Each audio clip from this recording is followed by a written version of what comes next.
Let's go! Hello, wonderful co-enjoyers. Splendid here. Forgive me, I know it's been a long time since I made a long-form video.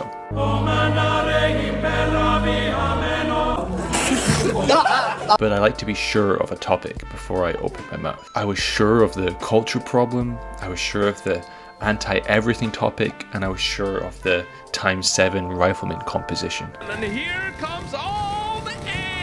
Today I'd like to talk to you about something very interesting happening in Company of Heroes during this current patch we live in. If I were to be so bold, I'd say we are currently in the process of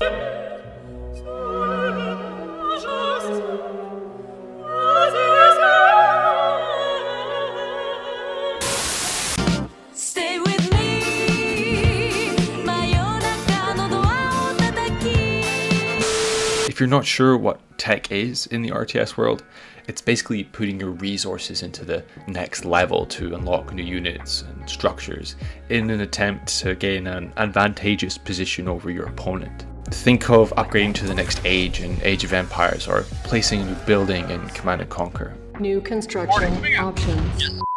In almost all RTS games, the player's tech timings, meaning when they choose to tech, are usually critical to success, making sure these new units are hitting the enemy while they're still top dog. In Company of Heroes, this might only be 1 minute of unparalleled aggression before said unit becomes just another unit on the brink of destruction. As the player progresses through the stages of tech, they get access to the big toys, tanks, rocket artillery, elite infantry, etc. However, Company of Heroes has had like this long history of call-ins without tech for practically all of the game's existence, the franchise's existence for that matter. The KT, Tiger, the Prince of Color, just to name a few.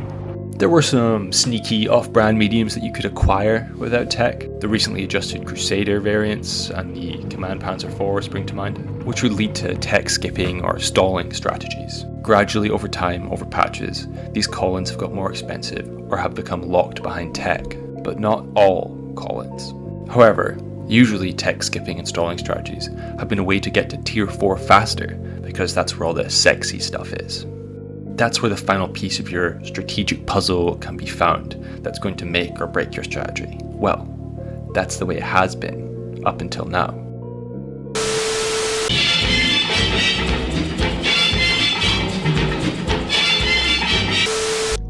I'm Jason. I'm lead balance designer on Company of Heroes 3.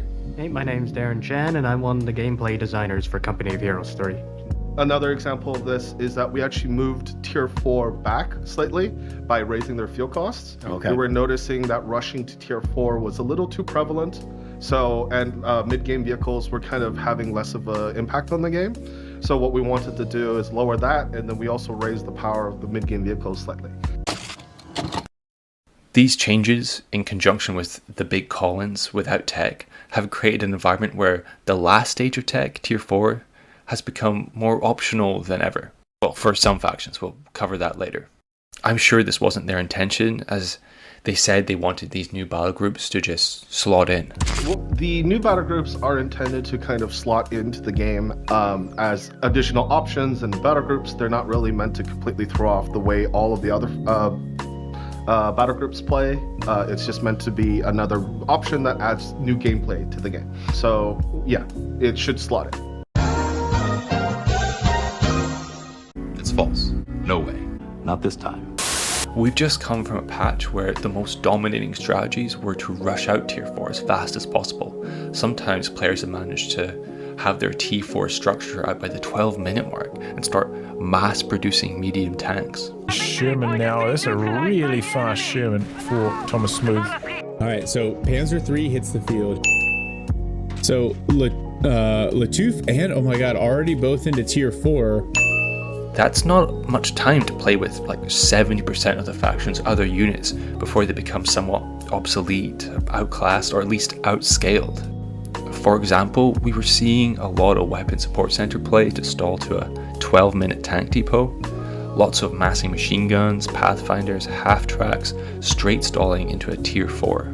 Last patch, mortar pool was a long forgotten meme only to be used by the bold or the foolish. Take a good picture, I'm dead! Most factions had a way to rush their mediums out. I'm talking Shermans, Crusaders, Panzer IIIs, and win via critical mass of fast, medium tanks.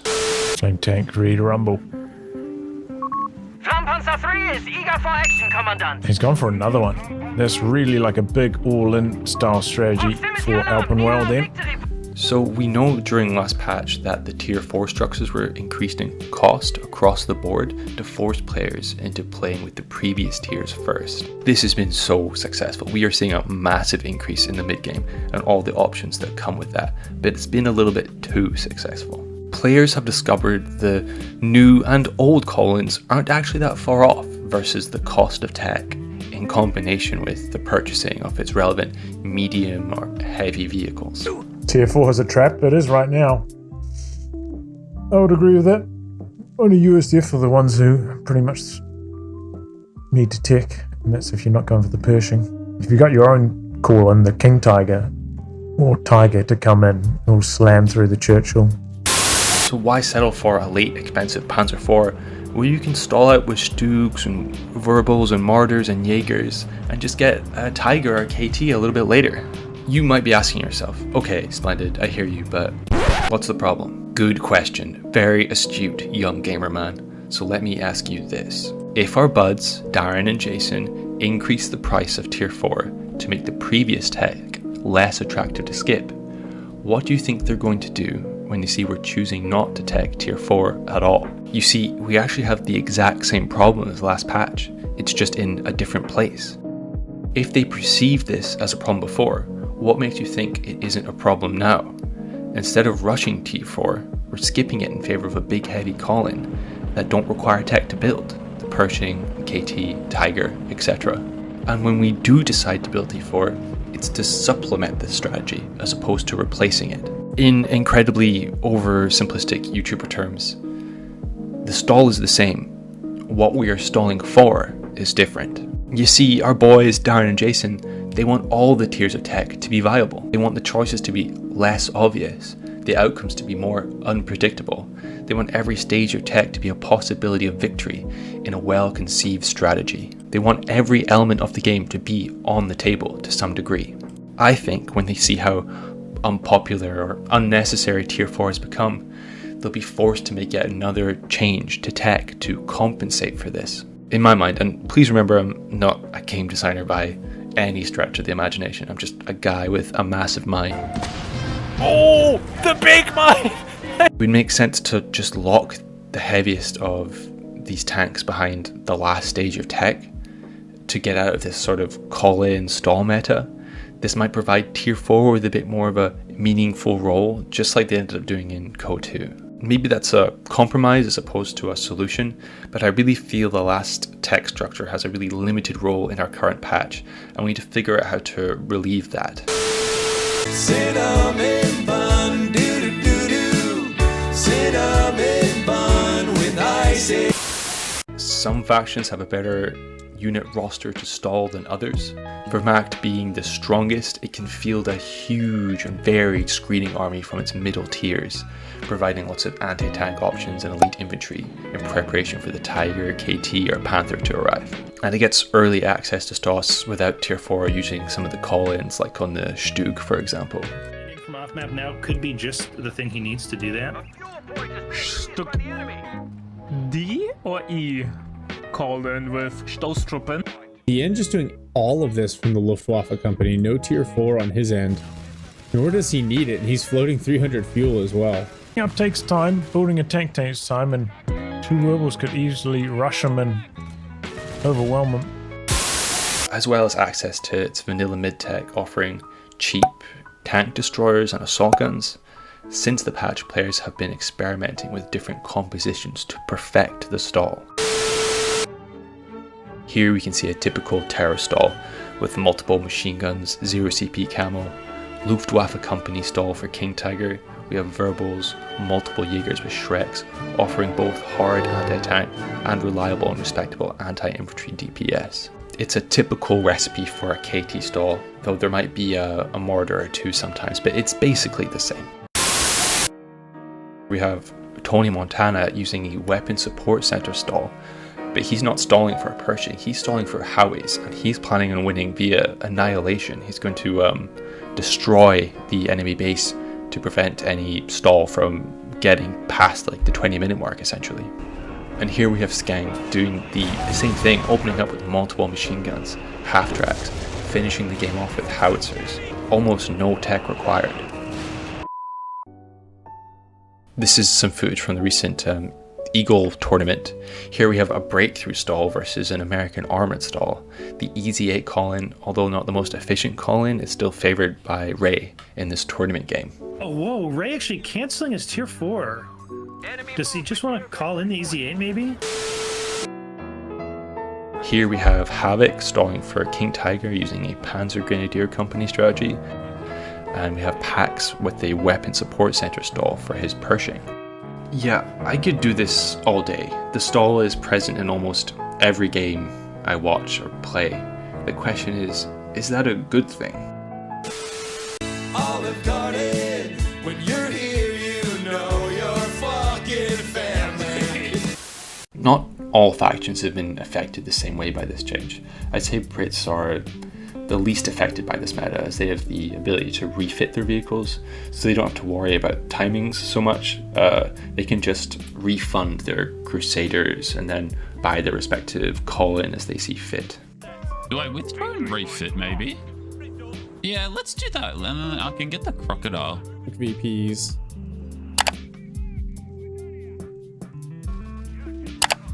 Another croc. In addition, the 17 pounder is locked behind not just tier 4, but an additional side tech from that building.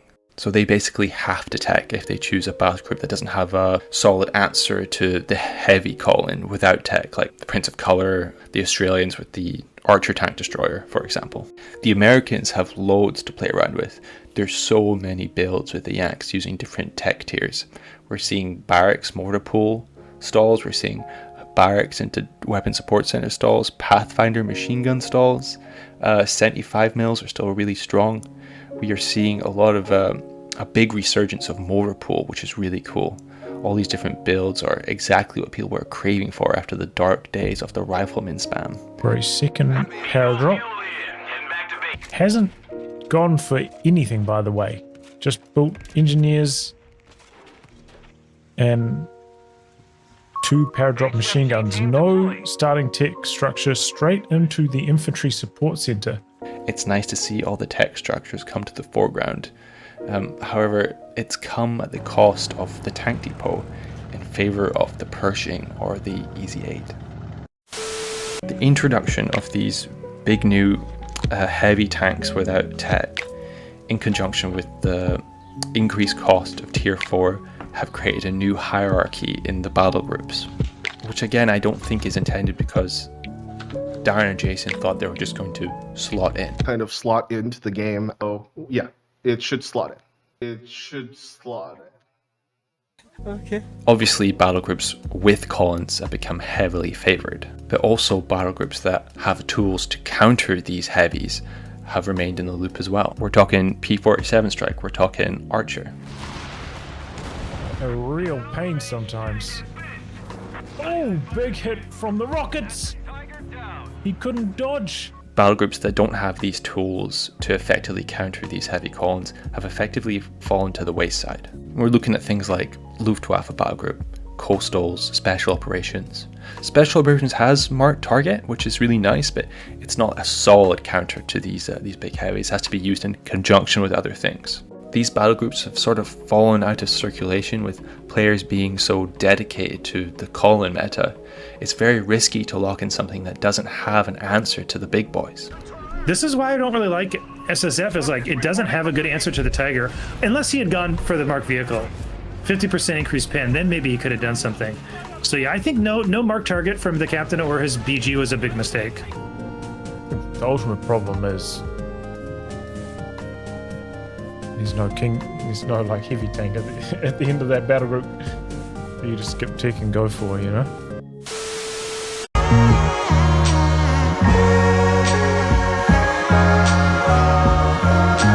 It's still obviously very early days, brothers. the game isn't solved by any stretch of the imagination. I think we as a community find the first thing that appears strong and we hold on to it with both arms and try to perfect it. During the Eagle Clash tournament, we can see players, really good players, some of the best players in the world, following the call-in meta so blindly that they actually throw leads because they're so reluctant to tech, because in their minds, call-ins are so strong. Rickley now 210 fuel. He needs to build tank depot. Building a second AT gun. I think Yeah, that's I don't know overkill. about that. Oh, you know what this is? Well, as I mentioned earlier, he likes call-ins. I wonder if he's not going to build tank depot. Okay, yeah, so he's going for the call-in Easy 8. Oh, I think that's a mistake. He could have had to build a bull one already. It's so expensive, and you don't always want the engineer either.